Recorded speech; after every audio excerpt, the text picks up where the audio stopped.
Hello and what is up YouTube? My name is Steeldraconis and I'm here today with our featured build guide for the week, episode number 18. I've been combing the forums looking for the perfect, most amazing build that could do the top end DPS while staying immortal for your hardcore goodies out there. And I have found it. It is Steeldraconis' CHADZERKER build. Now this build came out last year, April 1st of 2019, and it's been updated for the present league to make sure that you aren't going to die, whether it's hardcore, softcore, uber shaper, uber elder, uber serious, doesn't matter. Deal as much DPS as you want, you can scale it to infinitum. This is a build that is guaranteed to make you great again at POE. Without any further ado, let me give it back over to Steeldraconis, who's going to, in a number of different ways, explain this build in exact detail. Hello fellow exiles, long-time player, first-time build guide.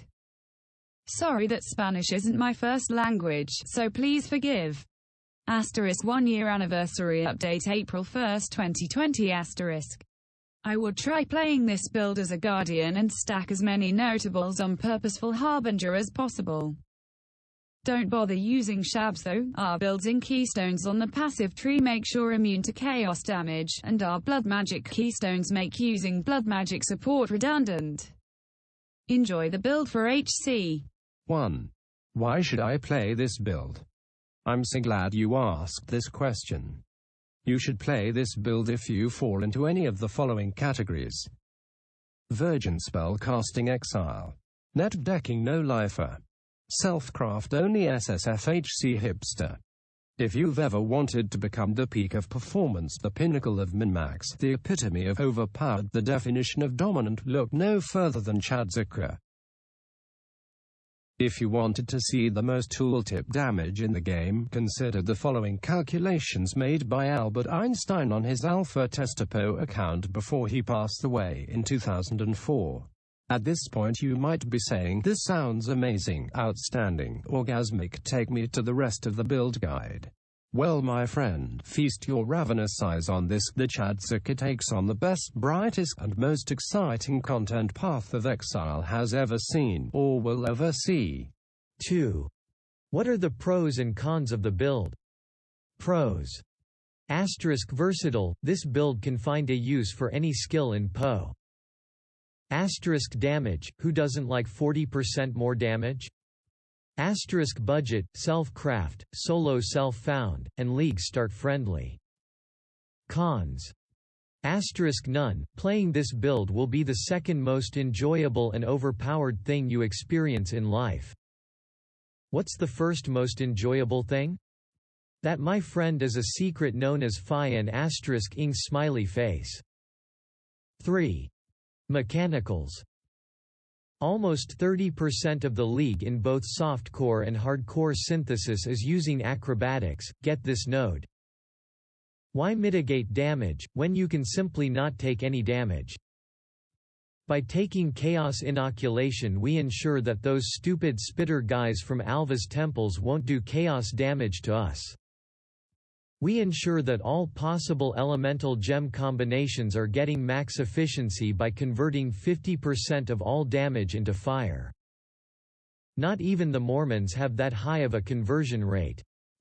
Also, by using Atziri's Promise Flask, we gain so much extra damage that not even physics experts at NASA can calculate the launch trajectory of our exponential damage. It actually defies the known laws of the universe. Have you ever played an ARPG and felt like your damage wasn't hitting enemies? Well, the solution is here in the form of Resolute Technique, which is without a doubt the single most overpowered keystone on the entire passive tree. Ziz and Mathel have both been quoted as saying these exact words. Resolute Technique is the only keystone in Path of Exile every build should plan around.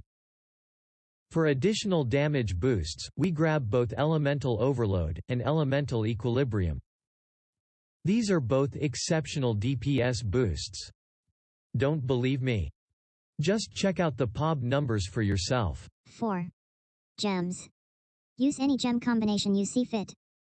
Because our gear is very versatile, we can take maximum advantage of the possibilities of the Tabula Rasa's white sockets and socket any 6 gems in the entire game.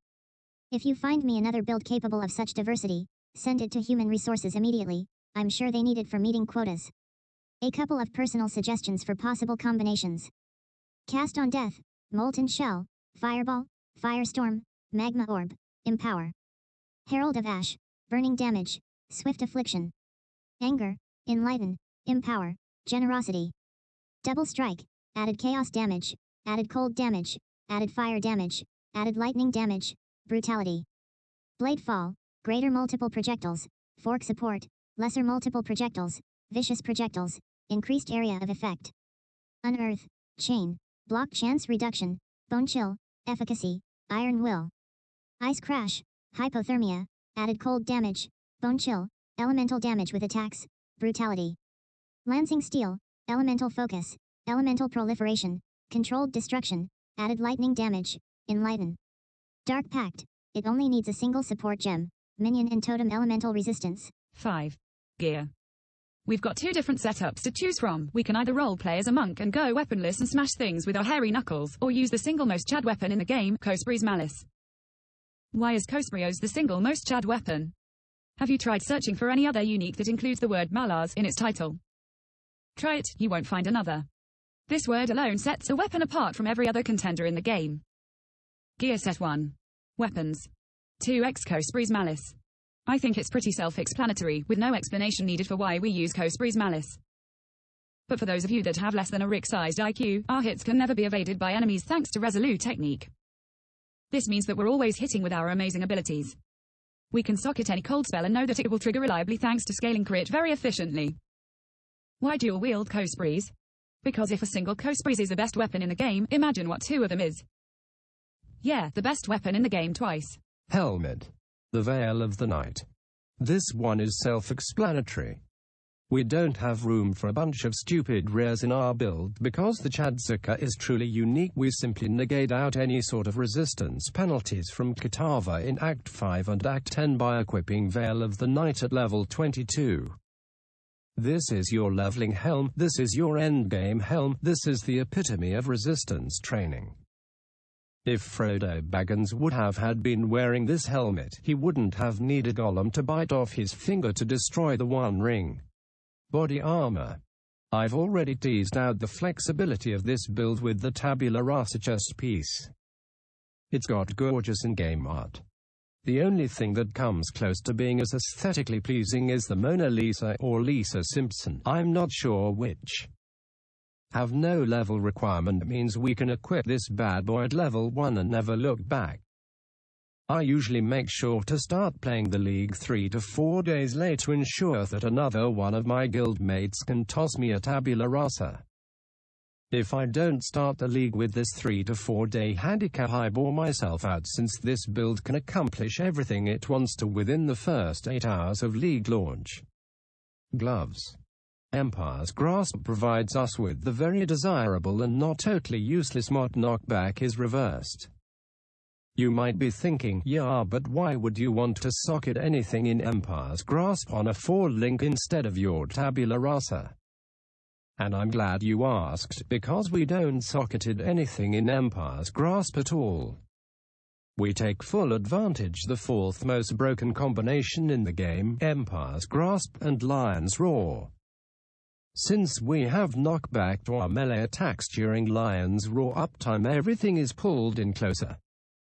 We can absolutely obliterate entire maps with a single click of Val Cyclone, and our COSPLAY's critting cold spells clean up the rest. I've actually pulled act bosses from 6 Crabby Dude and 7 Spider Female when killing Kitava in Act 5 with this combo. Boots. Omiyokon is best for us with our footwear. Because we take full advantage of blood magic, we don't have to worry about losing 7% of our mana per second. We get a free 30% increased movement speed pair of boots with 0 drawbacks whatsoever. Amulet. The aesthetic allows us to magic find early game as early as Act 1 with a level requirement of level 8. Slap this bad boy on and you'll never have to worry about lack of currency ever again. Buy your headhunter within 1 hour of starting a league. Ring 1. One of the ways we save money on the CHADZERKER is by using Thief's Torment.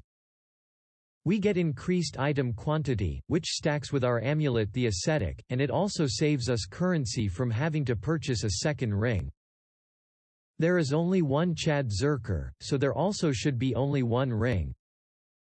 Ring 2. See Ring 1. Belt.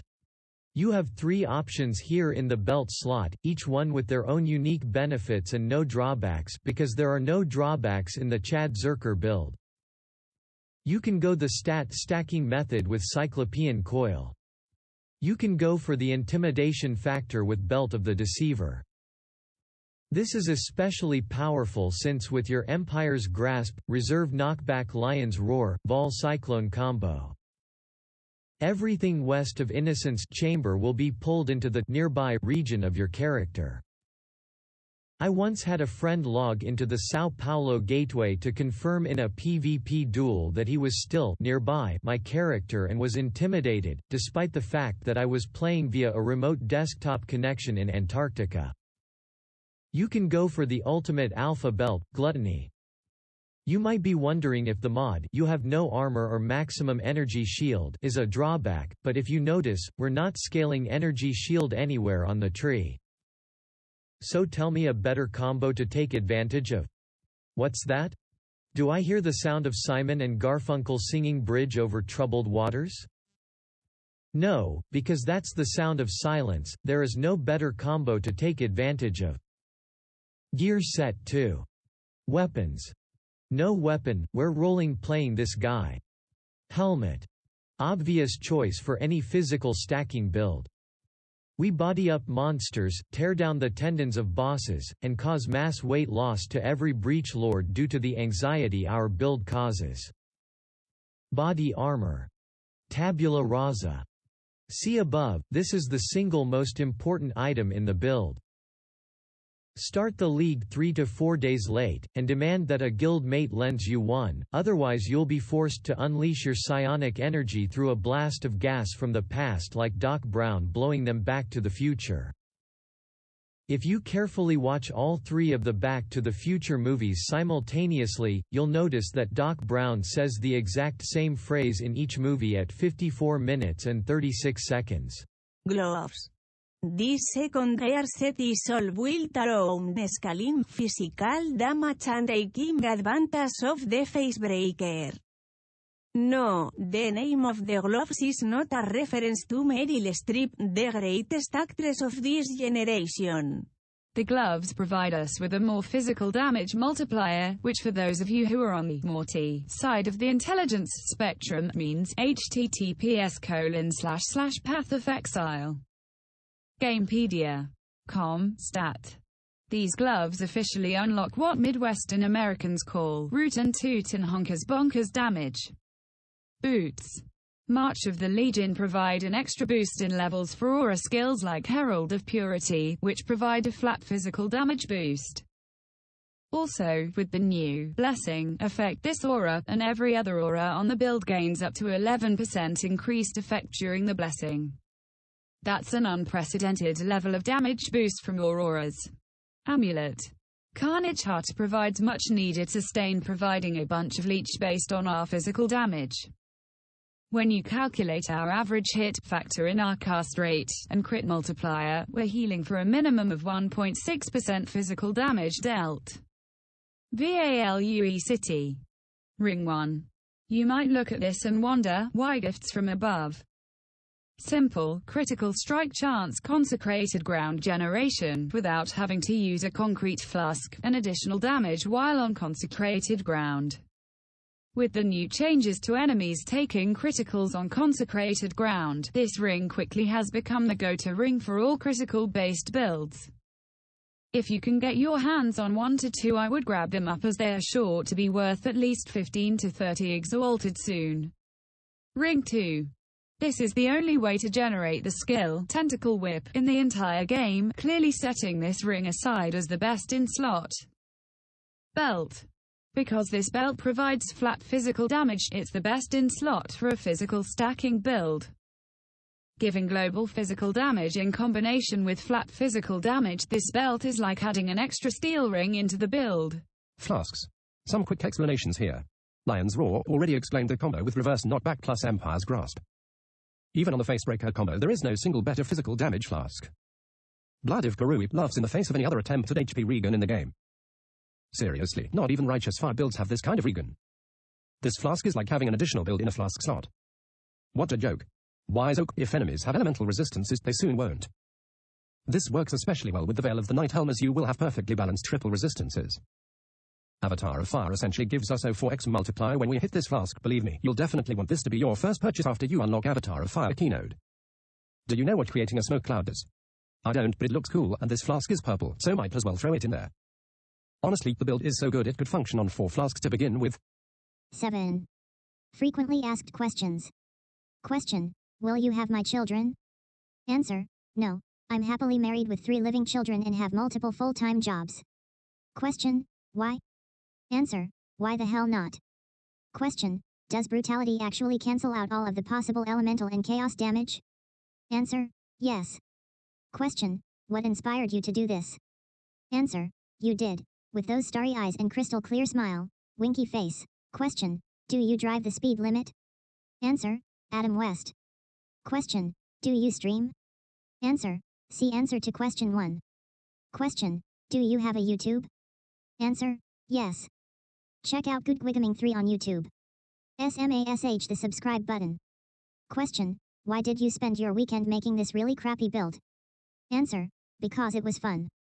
A rare thing in gaming these days, I know, but indeed I had a blast putting this together, and I hope you had a chuckle, a snicker, and a bit of a giggle checking it out. Thanks for watching that video. If you'd like more information on any of our discussion points today, you can see them down below in the video description. If you'd also like to join our Discord or support our Patreon, you can do so with the links down below. Thanks again, and big shout out to all of our Patreon supporters.